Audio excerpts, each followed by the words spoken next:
బాధపడతా ఉన్నారు.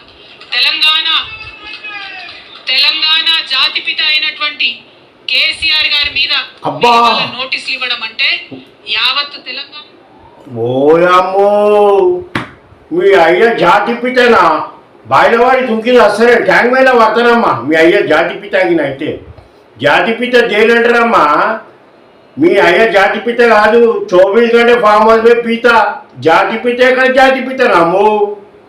ఓయమ్మో, ఇంకా జాతిపితనా? తెలంగాణకు నోటీస్ ఇచ్చినట్ట. అమ్మ నీకు దమ్ముంటే పీసీ కోసిన పోయి అడుగుపో, మా అయ్య జాతిపిత ఎట్టిచ్చినావు నోటీస్ అని. పెళ్లి చేసుకోకుండా త్యాగం చేసిన ప్రొఫెసర్ జయశంకర్ జాతిపిత కిందికి వస్తాడు. కొండలక్ష్మణ్ బాపూజీ జాతిపిత కిందికి వస్తాడు. ఎంతో మహానుభావులు వచ్చిర్రు. మీ కల్వకుంట్ల కుటుంబం ఇంట్లో ఒక రక్తం చుక్క రోడ్డు మీద పడ్డదా తెలంగాణ ఉద్యమంలో? పోనీ మీ ఇంట్లో మీద కేసులు బుక్ అయినాయా? అమ్మా, జాతిపితనా మీ అయ్య? తెలంగాణను అప్రపాలు చేసినోడు జాతిపిత అవుతాడు అయ్యోడన్నా? ఓయమ్మో.